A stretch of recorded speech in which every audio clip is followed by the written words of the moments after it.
Fear. I would like to talk about fear today. And I would like to talk about fear by means of addiction. I have a theory that we are addicted to our pain. We're addicted to our fear. We're addicted to our drama. And I don't mean that in a judgmental way at all. I mean that fear is all we've ever known. Every single person on the planet suffers with fear. Fear has the ability to make you so small, to make you so still and stagnant. There's a lot of fear that you can be conscious of and that you're aware of, but there's also a lot of fear that is ingrained that you have no idea is there, but it's there. And yeah, it's out of everything that we can experience, I find fear the most immobilizing energy you can experience. And we are in a current time and age where we are moving from that paradigm of fear into the opposite, which I believe is love. Yes, you have fear, and the opposite could be courage. There's also that. But you've got fear and love. And the reason I say fear and love is because if you are fearful, you are living in your head. If you are expansive and just loving life and just surfing and coasting the waves of spirituality and just vibing, you're in here. So fear, love. Two completely different worlds to live in. When you're in the head, the pip, you are living a limited consciousness because you are connecting with everything that's out there in your physical reality. Okay, everything out there is what you can see, feel, and touch. That's it. And it's limited because what you see is like, wow, can't move much out there. That's your head. That's what we call the ego mind. Then you're going to come into your heart brain. I call this the heart brain because it's way more powerful than this. This got its own consciousness going on. I mean, it's got its own thing going on. Way more powerful, way more expansive. When you connect with your heart brain, you are connecting within you and everything you need, everything you are, truth, consciousness, everything, positivity is all in here. And that is so expansive. That is a limitless way of being. So the bottom line is to keep all of this spiritual path stuff really clean and simple. You're either in here or you are in here. Huge pendulum swing. So this addiction to pain that I'm talking about is as a result of, that's all we've ever known. All we've ever known is a struggle. All we've ever known is scarcity and lack. All we've ever known is working 12 hours to earn that much. All we've ever known is unhappiness, little bit of happiness. Do you know what I mean? It's like it's not joy based. It might be sporadic here and there, but it's not consistent and it doesn't sustain. So this is a very limited way of being. Why? Because we're very mind ego based.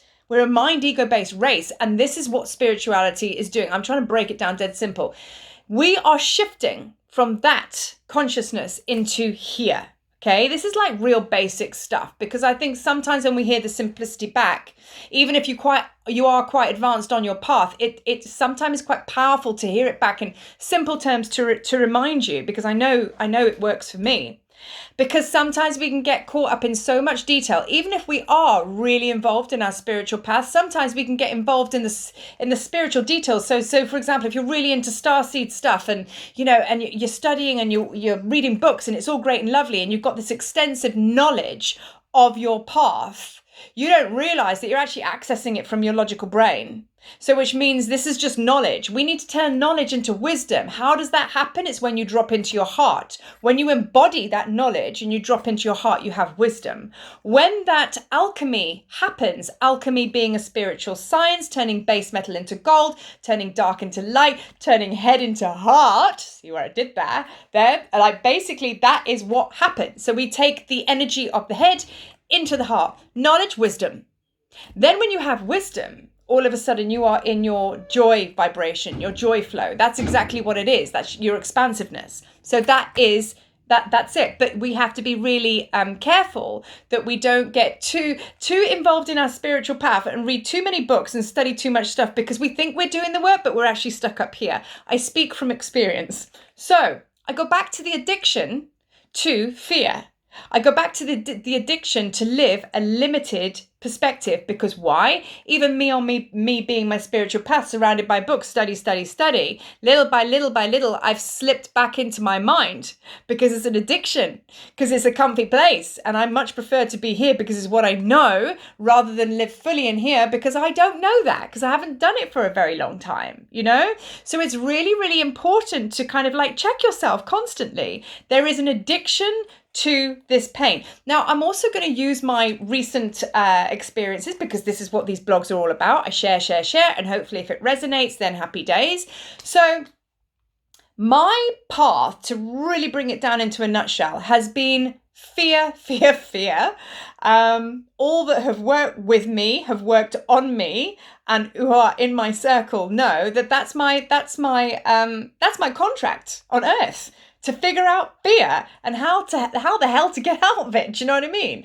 And for me, I have never ever not done certain things on my spiritual path. I've climbed sacred mountains. I've basically done plant medicine that has just scared the living daylights out of me, but turned out quite good in the end. But I have gone to Egypt. I've crawled on my hands and knees through tunnels. I've done things really nuts, because the way I feel is, if there's fear, I don't want to do it, but I'm going there anyway. Now, let's not get it twisted. Going there is cool. However, I've got my best mate, Fear, who I refuse to sever ties with, because Fear's always been with me. He's my bro. We move together. Where Marie goes, he goes, okay? So now I still do all these crazy things, and I still do all these like massive things because I'm intent on creating the expansion, but I still do it with massive levels of fear, which hasn't been pleasant, no, but I do understand and embrace that that is my path. So it hasn't stopped me from doing what I've done, but I've still done it. And I won't say through ease and grace, because it hasn't. It's been a toil. It's been a struggle. So now, just recently, I really feel like I've pushed through a new paradigm, a new level. I've got through to another level, a deeper level of consciousness in my heart, which means this guy that I've traveled with for as long as I know, he's got to go. But the thing is, when I stand up in front of big groups of people and my heart's like this, I speak anyway. He's my guy. He's with me. When I'm flying on 5 different airlines to get to a place far away that I don't know who's going to be meeting me and where I'm going, because there's a spiritual pull, I have to do this. He's my guy. I go there with my anxiety. We move together. Now, all of a sudden, he's gone. He's not with me anymore. And because I don't need him. Because I don't feel the need to be small anymore. I feel like a big yawn has come upon me, and he's now gone. Or maybe he's not gone, he's just reduced down in size to the right balance and energy that he needs to be to keep me safe, because we all need fear. If you don't have fear, you're reckless, right? No one's got time for that shit.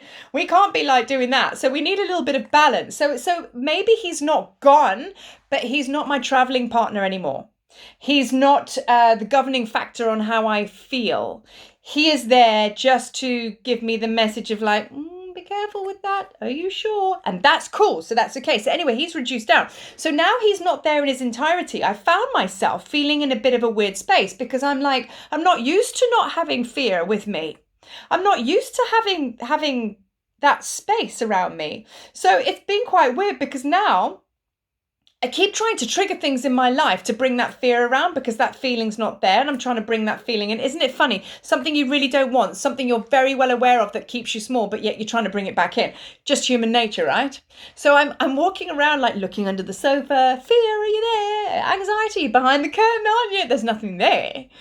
And I'm trying to, and that's when you know true healing is happening, when you're trying to almost fire that muscle up and there's no energy, which is a good thing. So now, all of a sudden, I have to kind of like get used to my new reality and make peace. And I feel almost a little bit sentimental that this traveling partner I've had, my guy, my dysfunctional friend, I actually feel quite sentimental that this is a time where I'm like, oh, wow, okay. So I'm not traveling with you anymore. I'm party for one. Well, actually, no, I'm party for all, because we're all connected, right? Correct that. But you see what I'm saying? So therefore, I go back to my theory about addiction to fear. So I'm addicted to him because I'm used to having him around. He makes me feel safe, even though it's not necessarily what I want. And isn't that just an addict? He or she will go and get high or do whatever it is that they are addicted to make themselves feel better, even though they know it's short-lived and in the long run it's going to make them feel shit, but they still return to that place again and again and again. Because why? It's what we know. It's familiar, even though it is not good for us, but it's familiar. So we go back there and we return there and we return there. That's addiction. So we are addicted to fear. That's my theory.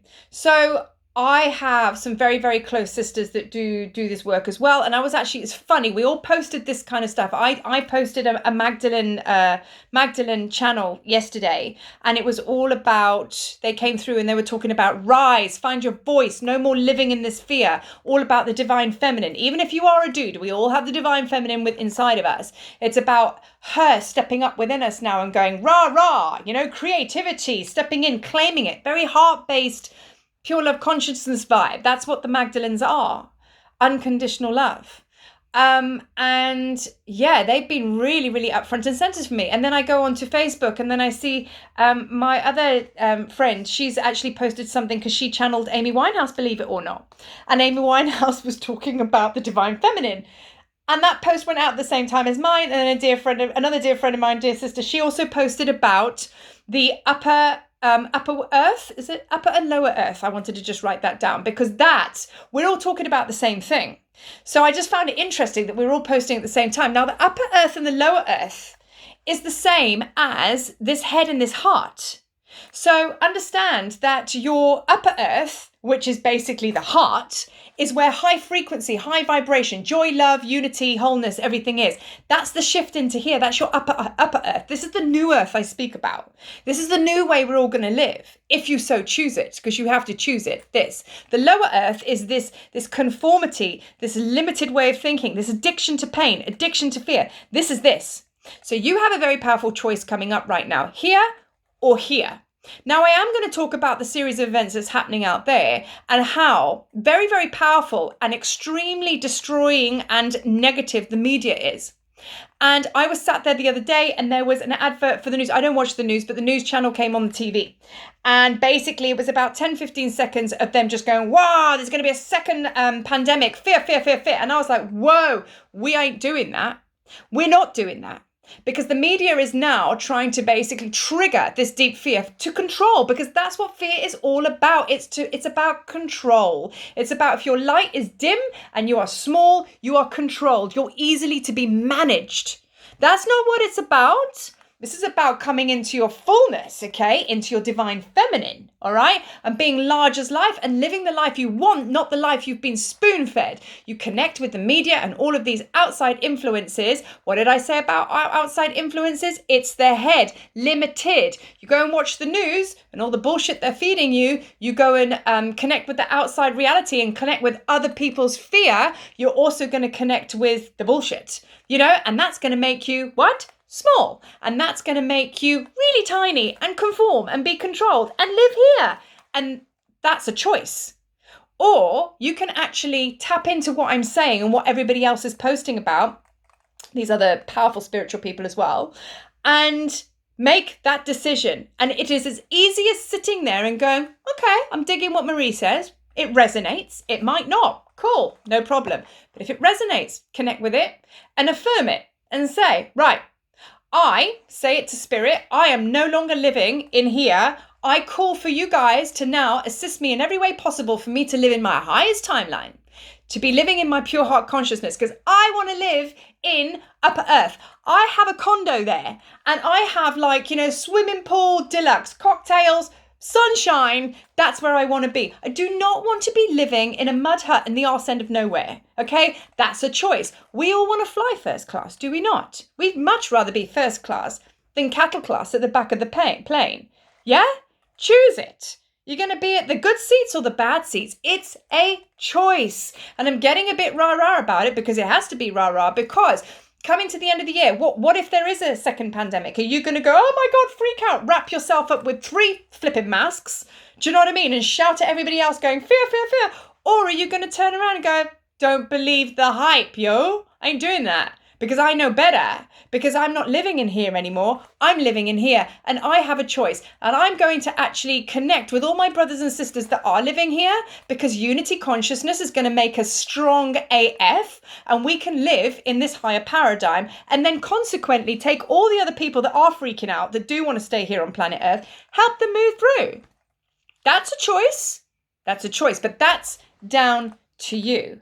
So this is a very, very powerful subject matter that I'm talking about, fear. It's very, very deep in its root system, and it affects us all differently in different ways. And I'm going to just leave you with one more thing.